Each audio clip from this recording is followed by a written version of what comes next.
حمد و صلات کے بعد انتہائی عزت و تکریم کے لائق سامعین و حاضرین، دوستو، بزرگوں اور بھائیوں، محفل شب برات کے عنوان سے اس خوبصورت رات میں اور ان ٹھنڈی ہواؤں میں آپ حضرات تشریف فرمائیں۔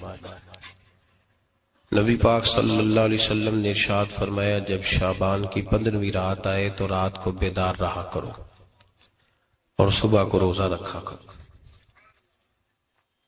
تو جب حضور نے کہہ دیا بیدار رہو تو پھر کسی کو سونا نہیں چاہیے، بیدار رہنا چاہیے۔ اور بیداری کا مطلب یہ نہیں کہ وہ آدمی بس جاگتا رہے، اس کا مطلب یہ ہے کہ وہ اللہ اللہ کرے، درود پاک پڑھے، عبادت کرے، تلاوت کرے، ذکر فکر میں رہے۔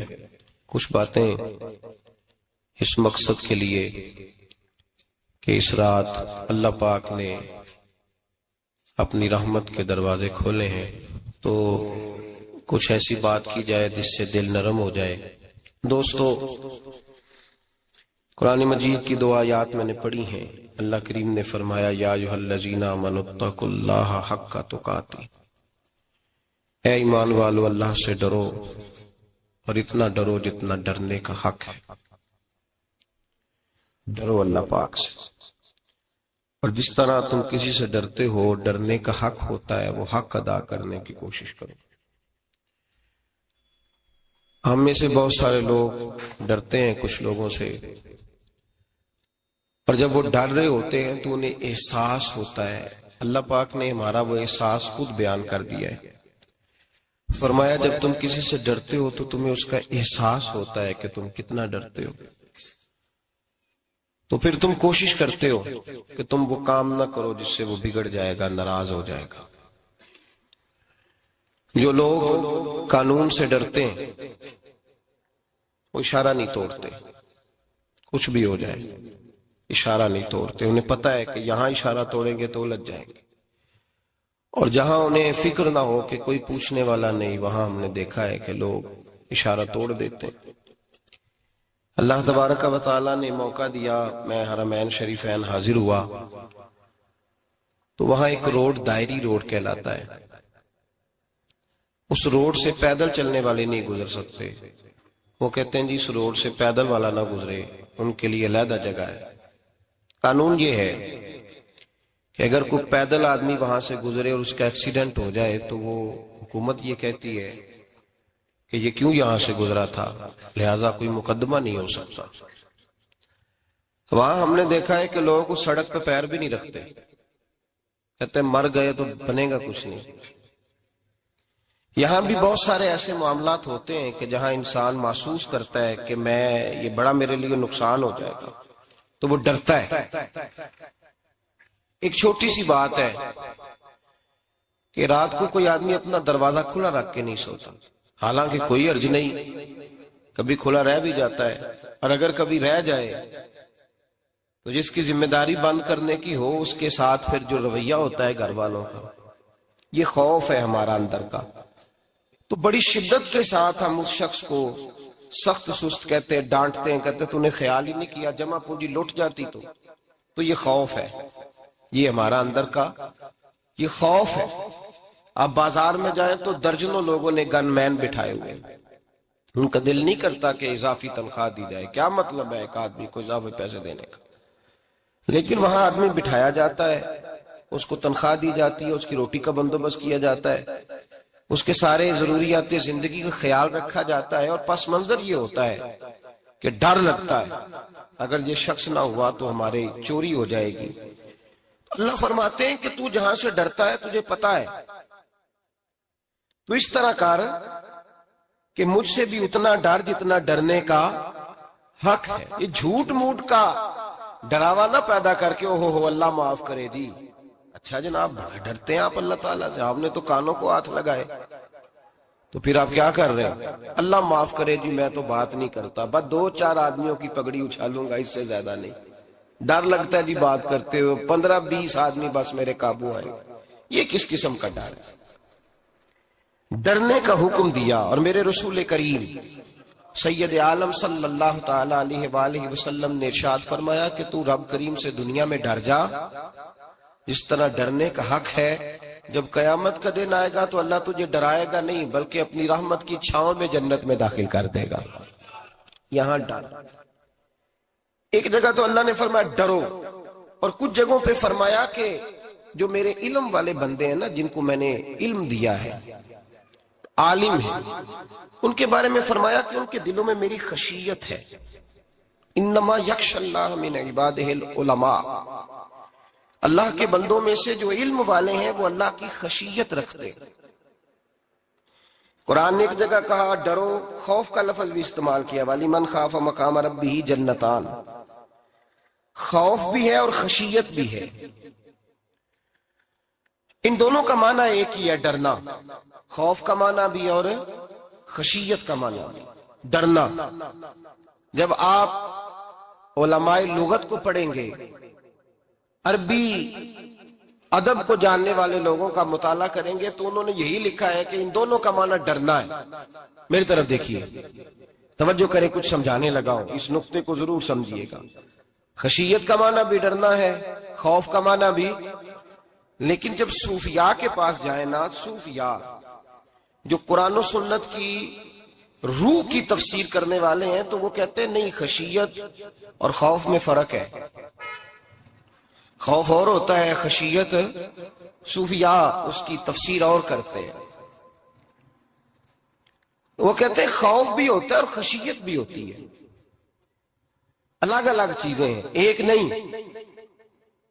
بڑی خوبصورت بات ہے، اگر آپ سمجھ گئے تو آپ کو فائدہ دے گی. صوفیاء یہ کہتے ہیں کہ بھائی خوف ہوتا ہے اپنے گناہوں کا، کہ میں نے یہ گناہ کیے ہیں، اگر اللہ نے مجھ سے پوچھا تو مجھے بڑا خوف آتا ہے، مار پڑے گی، یہ خوف ہے. پھر سمجھ لیں، ایک آدمی نے حرام کا مال اکٹھا کیا ہے زندگی میں، معاذ اللہ اس نے بڑے پاپ کیے، گناہ کیے، شراب پی، بدکاری کی، معاذ اللہ تعالیٰ ثم معاذ اللہ. اب اسے ڈر لگ رہا ہے کہ اللہ تبارک و تعالیٰ نے پوچھا تو میں کیا جواب دوں گا. یہ خوف ہے. اور خشیت یہ ہے کہ ایک آدمی سارا دن نماز پڑھتا ہے، روزہ رکھتا ہے، عبادت کرتا ہے، اللہ کو یاد کرتا ہے، پھر بھی ڈرتا ہے. یہ خشیت ہے، یہ خشیت ہے. جو گناہوں سے ڈرے وہ خوف ہے، اور جو رب کی ناراضگی سے ڈرے وہ خشیت ہے. جو کہے یار میرا رب کہیں ناراض نہ ہو جائے، میرا رب کہیں مجھ سے. بڑی خوبصورت مثال دی. میں نے اپنے صاحب سے پوچھا کہ حضور یہ مسئلہ کیا ہے، تو فرمانے لگے ایک بادشاہ نے ایک غریب کی بیٹی اسے پسند آ گئی تھی، تو اس نے عزت کے ساتھ اس سے شادی کر لی، رشتہ بھیج کے وقار کے ساتھ. بیٹی کا باپ اپنی بیٹی کے مقدر پر رشک کرنے لگا کہ میری بیٹی کو بادشاہ نے پسند کیا ہے، بادشاہ کے شہزادے نے رشتہ بھیج دیا ہے. شہزادہ بیاہ کے لے گیا بیٹی کو. 20 کنیزائیں، نوکرانیاں اس عورت کی خدمت کرنے پہ لگی ہوئی ہیں، اس کا ہر حکم ماننے کو تیار ہے. لیکن وہ بی بی سویرے بھی رو پڑتی ہے اور شام کو بھی رو پڑتی ہے، روتی رہتی ہے. اس سے کسی نے پوچھ لیا کہ بی بی تو روتی کیوں ہے؟ 20 کنیزائیں ہیں، گھر میں سکون ہے، ہر شے ہے، تو روتی کیوں ہے؟ تو وہ کہنے لگی اصل بات یہ ہے کہ جو کچھ مجھے ملا ہے میں اس کے قابل نہیں تھی، تو میں ڈرتی ہوں میرا سائیں کہیں ناراض نہ ہو جائے، وہ ناراض نہ ہو جائے. میں قابل نہیں تھی، میری اوقات نہیں تھی. یہ من آنم کے من دانم، میں جو ہوں اس کا مجھے پتا تو ہے. اس نے میری حیثیت سے، میری اوقات سے، میرے ظرف سے، میری محنت سے بڑا بڑھ کے مجھے عطا کر دیا. میری چونکہ اوقات سے زیادہ دے دیا تو میں ڈرتی ہوں وہ ناراض نہ ہو جائے، کہیں میری یہ کھیل، یہ جو میں نے گھونسلہ بنایا ہے، یہ کہیں میرا ٹوٹ نہ جائے. میرے بھائی، میرے رسول کریم سید عالم صلی اللہ علیہ وسلم کے امت کے اولیاء، صلحاء، صوفیاء، اتقیاء، صحابہ، اہل بیت، یہ لوگ جب روتے تھے تو یہ کوئی اس لیے نہیں روتے تھے کہ یہ آج دوپہر کو چینی میں ملاوٹ کر کے آئے ہیں تو اس لیے رو رہے ہیں رات کو. اس لیے نہیں روتے تھے کہ آج انہوں نے جو شکر بیچی ہے اس شکر کے اندر بورا ملایا ہوا تھا. اس لیے نہیں رو رہے کہ آج 10 15 20 لاکھ رشوت کا مال بینک میں جمع کر، اس لیے تھوڑی روتے تھے. یہ تو اس لیے روتے تھے کہ اللہ تو نے بڑا کچھ عطا کیا ہے، کہیں ہم سے ناراض نہ ہو جانا. یہ تو اس کی خشیت میں رو رہے تھے. حضرت داؤد طائی رحمت اللہ تعالی علیہ، حضرت امام جعفر صادق جو نبی پاک صلی اللہ علیہ وسلم کے نواسے، جناب داؤد طائی کی ملاقات ہوئی تو امام جعفر صادق حضور کے نواسے عرض کرنے لگے، داؤد طائی یار میری بخشش کی دعا کرنا، رب مجھے معاف کر دے. تو حضرت داؤد طائی رحمت اللہ علیہ فرمان لگے، امام صاحب آپ حضور کے نواسے ہیں، میں نے دعا کرنی ہے کہ آپ نے میرے لیے کرنی ہے؟ تو حضرت امام جعفر صادق رو پڑے، کہنے لگے یار تو نہیں کرنی ہے، اور اسی لیے تو تجھ سے دعا کرا رہا ہوں کہ کہیں ایسا نہ ہو نانا مصطفیٰ کی بارگاہ میں جاؤں تو وہ مجھے کہیں کہ میں کس طرح کا تھا تو کس طرح کا بن کے آیا ہے. یہی تو دعا کرانی ہے کہ میرے لیے دعا کر. جو جتنا بڑا ہوتا تھا نا اتنی زیادہ خشیت ہوتی. اور گناہگار کے تو اللہ تبارک و تعالیٰ بعضوں کا سزا دیتا ہے، آنسو سلب ہو جاتے. اس کو تو اپنے گناہوں پہ رونا ہی نہیں آتا. وہ تو روتا ہے بچہ نہ ہو تب روتا ہے، وہ تو روتا ہے پیسے نہ ہو تب روتا ہے، وہ تو اس وقت روتا ہے جب اس کا مال چلا جائے. اس کو تو بعضوں کا گناہگار کو تو بعضوں کا سزا ملتی. اللہ فرماتے تو دنیا کے لیے روئے گا، میرے لیے نہیں رو سکتا. اور جو رب کریم کے بندے ہوتے ہیں انہیں اللہ کہتا ہے تو دنیا سے بے نیاز ہے، تیری آنکھ سے آنسو جب بھی ٹپکے یا میرے لیے ٹپکنا چاہیے یا محمد مصطفیٰ کے لیے ٹپکنا چاہیے. آپ اگر اس بات کو تھوڑا سا غور کے ساتھ سمجھے تو تمام اولیاء صلحات کیا یہ رو رہے ہیں، تڑپ رہے ہیں. کیا اس کی وجہ تھی؟ نمازیں کم رہ گئی تھی، روزوں میں کمی تھی، فرائض ادا نہیں کرتے تھے کہ رویا کرتے تھے؟ کیوں روتے تھے؟ حضرت سیدنا عمر فاروق رضی اللہ تعالیٰ عنہ کے بارے میں صحابہ کہتے ہیں جناب عمر فاروق جب نماز پڑھاتے اتنا رویا کرتے تھے کہ 7ویں صف تک ان کے رونے کی آواز جایا کرتی. 7ویں صف تک ان کے رونے کی آواز جاتی. ہم لوگ بن کے بیٹھ گئے ہیں، ہم لوگ بن کے بیٹھ گئے. ہم یہ سمجھتے نہیں کہ ہماری حیثیت کیا تھی اور رب کریم نے ہمیں نوازا کیا ہے. آپ پڑھیے کتابیں، میرے رسول پاک صلی اللہ علیہ وسلم فرماتے ہیں میرا عمر جس گلی سے گزرے شیطان رستہ بدل جاتا ہے. نبی پاک فرماتے ہیں میرا عمر جب تک دنیا میں رہے گا دوزخ کو تالا لگا رہے گا.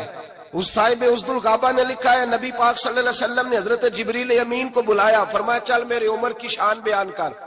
تو حضرت جبریل امین علیہ السلام عرض کرنے لگے یا رسول اللہ صلی اللہ علیہ وسلم 950 سال اگر اللہ مجھے عمر دے، 950 سال رب عمر دے اور پھر بھی میں عمر فاروق کے فضائل بیان کروں تو میں نہیں کر سکتا. عمر کی شان میں نہیں بیان کر سکتا. 950 سال بھی اگر میری عمر ہو. نبی پاک نے فرمایا پھر میرے ابو بکر کے بارے میں عرض کی یا رسول اللہ ابو بکر کی تو بات اس سے بہت آگے کی ہے نا. وہ نبی پاک کتنی عظمت بیان کر رہے ہیں، کس قدر زیادہ رسول کریم صلی اللہ تعالی علیہ وآلہ وسلم ان کی عظمت بیان کرتے. حضرت عمر کیا کہتے ہیں، وہ لوگوں کو بتاتے پھرتے ہیں کہ تم نے دیکھا ہے نا میری کتنی عظمت ہے. وہ یہ نہیں کہتے. حضور فرماتے ہیں عمر کی بڑی شان بڑی شان بڑی شان. اور عمر کے پاس جب بھی کوئی جاتا ہے کہتے ہیں عمر آپ کا کیا مقام ہے؟ تو عمر فرماتے ہیں میں تو اونٹ چرانے والے کا بیٹا ہوں، میں تو اونٹ چرانے والے کا بیٹا ہوں، میں تو اونٹ چرایا کرتا تھا، میں تو 10 اونٹ نہیں سنبھال سکتا. حضرت فاروق اعظم رضی اللہ تعالیٰ عنہ سے کو پوچھتے جناب عمر آپ کا کیا حال ہے؟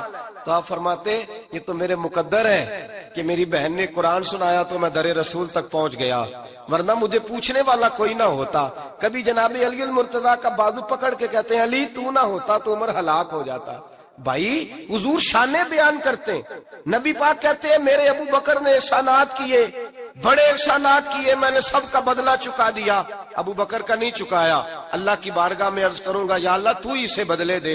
اور جناب ابو بکر صدیق سے کوئی پوچھتا ہے ابو بکر آپ کا کیا حال ہے؟ تو ابو بکر صدیق فرماتے ہیں مجھ سے میرے اندر کا عالم نہ پوچھو، اگر قیامت کے دن اعلان ہوا نا کہ سارے لوگ بخشے گئے ایک باقی بچا ہے تو مجھے ڈر لگتا ہے اکیلا ابو بکر ہی بچ جائے گا جو نہیں بخشا جائے گا.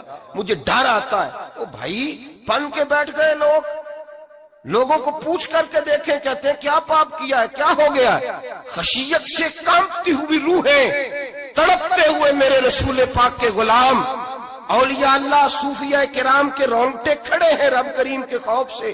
جو جتنا مالک کو جانتا ہے اتنا کانپ رہا ہے، اتنا ڈر رہا ہے.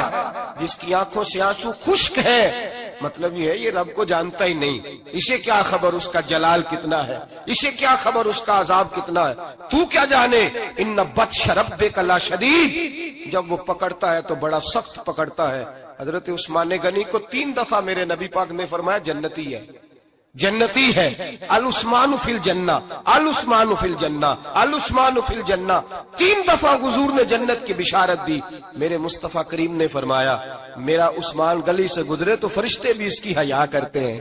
جناب عثمان غنی جن کو میرے نبی نے 2 بیٹیاں دے کے کہا عثمان میری 100 بیٹی بھی ہوتی، ایک کے بعد دوسری انتقال کرتی جاتی تو میں ساری تیرے نکاح میں دے دیتا، وہی حضرت عثمان غنی قبر پہ کھڑے ہیں حضور کے وصال کے بعد، ایک قبر پہ کھڑے، آنکھوں سے آنسو جاری ہے، داڑھی ساری آنسوؤں سے بھر گئی ہے، روتے ہی جاتے ہیں، روتے ہی جاتے ہیں۔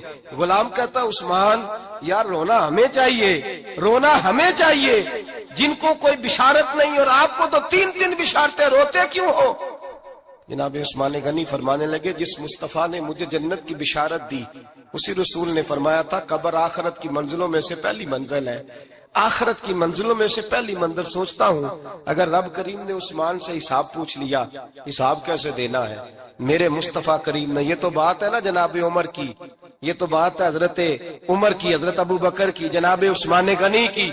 اور جس شیر خدا کے بارے میں نبی پاک نے فرمایا علی منی وانا من علی، فرمایا علی اور میں 2 نہیں، میں علی ہوں اور علی میں ہے۔ جن کو فرمایا من کنت مولا ہوں وہذا علی مولا، جس کا میں مولا اس کا علی بھی، اس کا علی بھی، جس مولا علی شیر خدا کو یہ درجہ دیا۔ ولی المرتضی اٹھے ہیں، نماز کا وضو کیا ہے، مصلی کی جانب جانے لگے تو جناب علی کا وجود تھر تھر کانپنے لگا، تھر تھر، چھم چھم آنسو برسنے لگے۔ حضرت سیدنا امام حسن آگے بڑھے، ابا جی کیا ہوا؟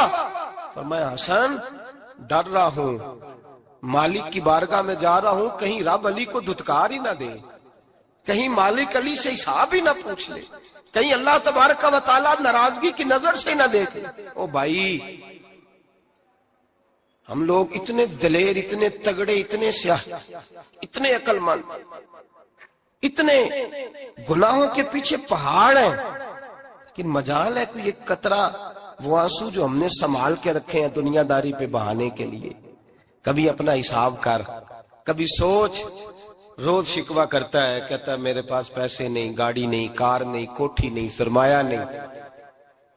کبھی سوچ جو کچھ ہے اگر رب کریم میرے اور آپ کے اعمال دیکھے تو ہماری حیثیت ہے کہ وہ سارا کچھ ہمیں دیا جاتا، ہماری اوقات تھی کہ وہ ہمیں دیا جاتا جو اس نے دیا ہے۔ ٹٹول کے دیکھیں، عمر گزر گئی شکوے کرتے، ذرا پلٹ کے دیکھیں اگر ہمارے گناہ اور ہماری نیکیاں اکٹھی کی جائیں تو ہم جزا والے نہیں سزا والے نکلتے ہیں معاذ اللہ۔ محمود غزنوی بڑا پیار کرتے تھے ایاز کے ساتھ، بڑا پیار کرتے تھے، نوازا کرتے تھے، روز کوئی نہ کوئی تحفہ ملتا تھا ایاز کو۔ کچھ حسد کرنے والوں نے کہا محمود تو اسے تحفے دیتا ہے اور یہ جنگل میں اسلحہ اکٹھا کر رہا ہے، یہ تیرے خلاف علیحدہ سے فوج تیار کر رہا ہے، کچھ وقت آئے گا یہ تجھے چھوڑ کے علیحدہ سے بادشاہی کا دعویٰ کر دے گا۔ محمود غزنوی کہنے لگے یہ کس طرح کی بات؟ کہا تمہیں پتہ ہے کہ ایاز عصر سے لے کر عشاء تک کہاں رہتا ہے؟ محمود کہنے لگے یار واقعی میں نے کبھی پوچھا تو نہیں، شک کا بیج بو دیا، شک کا بیج بو دیا۔ محمود غزنوی کہنے لگے اچھا آج میں پیچھا کروں گا، تفتیش کروں گا، تحقیق کروں گا کہاں جاتا ہے، تحقیق کروں گا۔ محمود غزنوی نکلے پیچھا کرنے۔ عصر کے بعد ایاز نے جنگل کا رخ کیا، محمود بھی پیچھے پیچھے ہو لیے۔ کہتے ہیں جنگل کے بیچ جا کے ایک جھونپڑی آئی، اس جھونپڑی کے اندر ایاز گئے، دروازہ کھولا اندر چلے گئے۔ مجھے بڑا غصہ تھا کہ ہر بات مجھے بتاتا ہے، یہ کیوں نہیں بتائی؟ جب ایاز اندر گئے تو میں نے زور زور سے دروازہ کھٹکھٹایا غصے کے ساتھ۔ ایاز نے دروازہ کھولا، باہر آئے، میں نے کہا پیچھے ہٹ۔ ایاز پیچھے ہٹے تو میں اندر چلا گیا۔ محمود کہتے ہیں جب میں اندر گیا تو میں نے اس جھونپڑی میں ایک پرانا کرتا لٹکا ہوا دیکھا، ایک ٹوٹے ہوئے جوتے پڑے ہوئے دیکھے، ایک چھوٹا سا ڈنڈا دیکھا، ایک مٹکا، ایک پیالہ دیکھا۔ میں نے ساری تلاشی لی تو چند ٹوٹی پھوٹی پرانی چیزیں۔ میں نے کہا یاز یہ کیا ہے؟ تو کہتے ہیں یاز کہنے لگا بادشاہ ٹٹول کے دیکھ لے، یہی کچھ ہے جو تو نے دیکھا ہو. میں نے کہا یہ ہے کیا؟ کہتے ہیں ایاز پیروں میں بیٹھ گیا، تڑپ کے رونے لگا، کہنے لگا بادشاہ یہ میری اوقات ہے.